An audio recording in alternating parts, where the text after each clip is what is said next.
अब सब स्टेज पर चारों कपल खड़े हुए एक दूसरे को ही देख रहे थे। सबकी एंगेजमेंट एक साथ होने वाली थी। सबके सामने रिंग बढ़ाया जाता है। सबसे पहले प्रीत, दिव्या, ज्येष्ठ और सपना रिंग पहनाती हैं। उसकी रिंग पहनाते ही तालियों की आवाज़ सुनाई देती है। सारा परिवार खुशी को दिखाते हुए चेहरे पर मुस्कान लिए हुए खड़े थे। लड़कियों की बारी खत्म होते ही अर्जुन, आदित्य, ध्रुव, गौरव और अनुज रिंग पहनाते हैं। फिर एक बार तालियों की आवाज़ आती है। प्रीत अपनी उंगली को देखती है जिस पर इस वक्त अर्जुन के होने की पहली निशानी थी। दिव्या अपनी अंगुली को देखती है जिसमें ए अक्षर की बहुत ही प्यारी डिजाइन की हुई थी। दिव्या उसे बड़े प्यार से छूने लगती है। सभी अब तक स्टेज से उतर चुके थे। आदित्य को एक प्रोड्यूसर तारीफ करते हुए, मिस्टर आदित्य, आपकी आवाज़ एक नए सिंगर को जन्म देने की काबिलियत रखता है। क्या आप हमारे एल्बम पर गाना गाना चाहेंगे? हमें एक सिंगर की ज़रूरत है और आपके जैसी आवाज़ हमने नहीं सुनी। बोलते हुए प्रोड्यूसर अब उम्मीद भरी नज़रों से आदित्य को देखने लगता है। आदित्य काफ़ी शांत सा खड़ा रहता है और बस उसकी नज़रें दिव्या पर थी, जो कि इस वक्त मुस्कुराते हुए प्रिय, सपना और ज्येष्ठा से बातें ही कर रही थी। आदित्य दिव्या के नज़रों में खोए हुए ही बोलता है, मुझे अपनी वाइफी के सिवा किसी के लिए भी गाना गाना बिल्कुल पसंद नहीं है। इतना बोलते हुए आदित्य प्रोड्यूसर को देखता है। आदित्य के रिजेक्ट करने से प्रोड्यूसर का तो मुंह ही लटक जाता है और वह तुरंत ही वहां से साइड हो जाता है। दिव्या तीनों को देखते हुए, कल हमारी हल्दी है तो याद रहे, अब सब अपने बाल खुले रखना, हम एक साथ प्यारी सी फोटो खिंचवाएंगे। प्रीत हंसते हुए, दिव्या तुम हल्दी से ज़्यादा फोटो के बारे में ही सोच रही हो। इस पर दिव्या बोलती है, और नहीं तो क्या, मेरी पहली हल्दी हो रही है तो इसे यादगार बनाने के लिए फ़ोटो तो ज़रूरी ही है ना। प्रिय, ज्येष्ठा, सपना, रूमी दिव्या को अजीब नज़रों से देखने लगती हैं। जब दिव्या को समझ आता है तो वह तुरंत ही बोलती है, अरे मेरा मतलब हम सब की पहली बार हल्दी हो रही है तो इसे यादों के रूप में रखना ही है। तीनों अब दिव्या की बात पर मुस्कुरा देती हैं। बात करते करते अचानक से सपना दिव्या से कहती है, दी आप। सपना इतना ही बोलती है कि दिव्या झट से कहती है, यार सपना, ये दीवी मत बोला करो। मैंने वैसे भी अपने फ्रेंड को बहुत मिस किया है। अब ये रिश्ते बनाकर हमारी दोस्ती को तो ख़त्म मत करो। ना ही कोई आप बोलेंगी, ना ही दी या फिर भाभी बोलेंगी, समझी। तीनों तीनों मुस्कुराते हुए अब हाँ में सिर हिला देती हैं। प्रीत दिव्या से, वैसे दिव्या तुम्हें नहीं लगता अब मेरी बात तुम तीनों को सुननी चाहिए। आखिर मैं इस घर की बड़ी बहू बनने वाली हूँ। सपना बीच में ही, इसका मतलब मैं सबसे छोटी बहू बनने वाली हूँ। वह अफसोस जताते हुए कहने लगती है। ज्येष्ठा दिव्या के कंधे पर हाथ रखकर, हमारा सही है ना दिव्या, ना ही बड़े हैं और ना ही छोटे, एकदम बीच में। दिव्या मुस्कुराते हुए अब हाँ में सिर हिला देती है। प्रीत की नज़रें अचानक ही ज्येष्ठा की गर्दन पर चली जाती हैं, जिसमें ध्रुव के दिए हुए लव बाइट के निशान दिख रहे थे। देखने से साफ साफ पता चल रहा था कि यह अभी का है। प्रीत टोंट मारते हुए, ज्येष्ठा, मेरे ख्याल से शादी में अब बस 4 दिन ही बचे हैं, तो सपना तो इतना भी तुमसे इंतजार नहीं हुआ कि सुहाग रात आज ही मनाना शुरू कर दिया। प्रीत के कहते ही दिव्या और सपना प्रीत की नज़रों का पीछा करते हुए ज्येष्ठा की गर्दन की ओर देखने लगती हैं। ज्येष्ठा भी सबकी नज़रों का एहसास हो चुका था।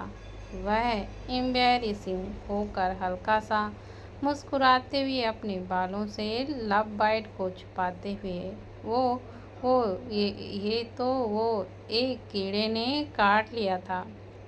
तो ज्येष्ठा की हालत देख अचानक ही तीनों हंसने लगती हैं। दिव्या अपने एक हाथ को ज्येष्ठा के कंधे पर रख कर बोलती है, सच में ज्येष्ठा बहुत ही बड़ा कीड़ा था। बेचारी ज्येष्ठा के पूरे गर्दन अपने प्यार के निशान दे गया।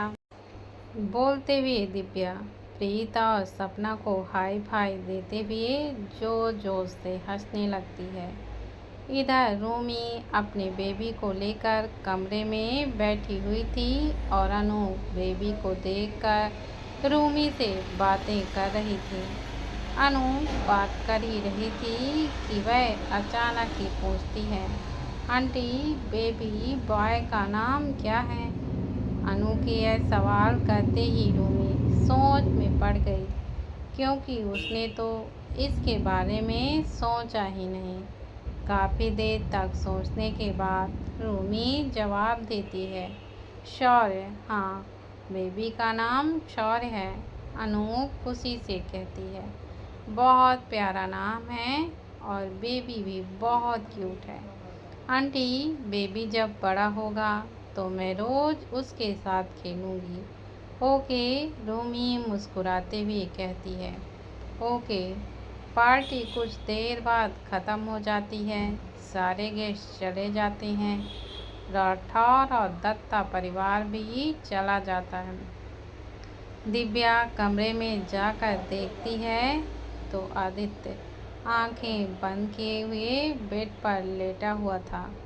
दिव्या जल्दी से बेड की तरफ जाकर आदित्य के ऊपर ही चढ़कर लेट जाती है। आदित्य दिव्या के सिर को सहलाते हुए कहता है, ड्रेस चेंज कर लो वाइफी। दिव्या आंखें बंद किए हुए आदित्य के सीने से लगे हुए कहती है, नो, मुझे नहीं करना। आदित्य दिव्या को एक नज़र देखकर उसे हटाने ही वाला होता है कि दिव्या और भी ज़्यादा कसकर उसे पकड़ लेती है। आदित्य गहरी सांस लेते हुए दिव्या को अपने साथ ही उठाकर बिल्कुल बच्चों की तरह गोदी करके कबर्ड की तरफ ले जाता है। दिव्या के दोनों पैर आदित्य के कमर पर लिपटे हुए थे और दिव्या आदित्य को गले लगाए हुए थी। आदित्य कबर्ड से अपना एक टी शर्ट निकालता है और दिव्या के ड्रेस की जिप को खोलता है। दिव्या आंखें बंद करके बस लेटी हुई थी। आदित्य अब दिव्या के ड्रेस को निकालकर उसे शर्ट पहना देता है और फिर बेड पर जाकर फिर से वैसे ही लेट जाता है। दिव्या अपने हाथ की उंगलियों में अपनी रिंग को एकटक देख रही थी। दिव्या कुछ सोचते हुए कहती है, मिस्टर हस्बैंड, क्या आपको बच्चे पसंद हैं? आदित्य एक शब्द में ही जवाब देता है, नो। दिव्या सिर उठाकर आदित्य को देखती है, जिसने आंखें बंद की हुई थी और चेहरे पर कोई भी एक्सप्रेशन नहीं थे। दिव्या एकदम से मुंह बनाते हुए कहती है, तो इसका मतलब हम बेबी नहीं करेंगे? इस पर भी आदित्य बस एक ही जवाब देता है, नो। दिव्या छोटे बच्चों जैसा मुंह बनाकर कहती है, पर मुझे तो आपके जैसा हैंडसम सा बेबी और मेरी जैसी क्यूट सी प्रिंसेस चाहिए। इस पर आदित्य कुछ नहीं बोलता। कुछ देर बाद आदित्य अपनी आंखें खोलता है और दिव्या को देखता है, जो उसे ही उम्मीद भरी नज़रों से ही देखे जा रही थी। आदित्य दिव्या के गालों को छूते हुए कहता है, वाइफी, डिलीवरी के वक्त बहुत ज़्यादा पेन होता है और मैं तुम्हें उस पेन को सहने नहीं देना चाहता। मैं तुम्हारे छोटे से दर्द को भी नहीं सह सकता। हम बेबी अडॉप्ट कर लेंगे। दिव्या का मायूस सा चेहरा बन जाता है। वह मायूसी से ही कहती है, पर मुझे तो मेरा और हमारा ही बच्चा चाहिए। आदित्य गहरी सांस लेते हुए अपनी आंखों को बंद करते हुए कहता है, मुझे अब इसके बारे में कोई भी बात नहीं करना। So please change this topic या फिर सो जाओ। दिव्या उदास होकर आदित्य के सीने पर सर रख लेती है और अपनी आंखों को बंद कर लेती है। सिंघानिया बिला के पीछे साइड स्वरा चुपके चुपके जाती है और वह दीवारों को देखती है, जो हद से ज़्यादा ऊंची थी। उसे पार करना इतना आसान नहीं था, या फिर यूं कहें कि पार किया ही नहीं जा सकता था। यह देखकर स्वरा मायूस होकर वापस लौट जाती है। वहीं दूसरी तरफ कमरे के चारों तरफ स्वरा की फोटो रखी हुई थी, फर्श पर बिखरी थी और दीवारों पर भरी पड़ी हुई थी। एक लड़का चेयर पर बैठा स्वरा की फोटो को देखते गाता है, दीवाना मैं तेरा दीवाना। इतना बोलते हुए वह खतरनाक सा हंसने लगता है। वह लड़का स्वरा के फोटो को छूते हुए, जाने बहार जाने जिगर, तुम सच में बहुत तड़पाती हो मुझे तड़पाने की सज़ा तो तुम्हें ज़रूर मिलेगी जान। बोलते हुए अजीब तरह से मुस्कुराते हुए स्वरा के होठों को छूते हुए गाता है, दिल इबादत कर रहा है, धड़कने मेरी सुन, तुझको मैं कर लूँ हासिल, लगी यही है धुन। इतना गाते हुए वह फिर एक बार हंसने लगता है। स्वरा अपने कमरे में जाकर सो ही रही थी कि उसके कानों में एक आवाज़ आती है, मेरी जाने जहाँ सोना। स्वरा झटके से आंखें खोलकर चारों तरफ देखने लगती है। उसके कानों पर फिर एक बार हंसते हुए कहने की आवाज़ आती है, सोना वापस लौट आओ सोना, वरना मेरी दीवानगी तुम्हें दर्द देगी। स्वरा घबराते हुए, कौन है? इस पर फिर एक बार आवाज़ आती है, मुझे नहीं पहचाना सोना, मैं तुम्हारा दीवाना, तुम्हारे प्यार में पागल आशिक, तुम मुझे कैसे ही भूल सकती हो। स्वरा के अब हाथ पैर ठंडे से पड़ने लगते हैं। स्वरा दरवाज़ा खोलकर भागने लगती है। वह अपने कमरे को देखते हुए भागे ही जा रही थी, तभी वह अचानक किसी से जाकर टकरा जाती है। स्वरा सामने वाले इंसान को देखकर पीछे होने लगती है। वह इंसान उसकी तरफ कदम बढ़ाते हुए, कब तक मुझसे भागोगी जाने जहाँ, कभी न कभी तो तुम्हें मेरे पास आना ही पड़ेगा। स्वरा पीछे होते होते अचानक से फर्श पर ही गिर जाती है। उस इंसान को अपनी तरफ आता देख स्वरा अपने हाथों से अपने ही चेहरे को कवर करते हुए कहती है, मेरे पास मत आना, मेरे पास मत आना। वह एक ही बात को बार बार रिपीट किए जा रही थी कि अचानक से उसके कंधे से कोई हिलाते हुए आवाज़ देता है, स्वरा। स्वरा हड़बड़ाते हुए पीछे हटती है और जैसे ही सामने वाले इंसान को देखती है तुरंत ही उसके गले लग जाती है। स्वरा के सामने इस वक्त रूहान था। रूहान परेशान होकर पूछता है, क्या हुआ? स्वरा और कस के गले लगा लेती है। स्वरा की पकड़ को कसता देख रूहान उसकी पीठ पर हाथ रखता है। स्वरा बड़बड़ाते हुए, वो मुझे लेकर चला जाएगा, वो मुझे नहीं छोड़ेगा, वो मुझे यहाँ से लेकर चला जाएगा। रूहान स्वरा को अलग करने लगता है कि वह फिर से कसते हुए पकड़ लेती है। रूहान स्वरा से पूछने की कोशिश करता है लेकिन वह कुछ भी नहीं बोलती। स्वरा के हाथ पैर कांप रहे थे। रूहान स्वरा को उठाकर उसके पैर अपने कमर पर लपेटता है और सीधा स्वरा के कमरे की तरफ बढ़ा जाता है। स्वरा ने अब भी कसकर रूहान को पकड़ा हुआ था।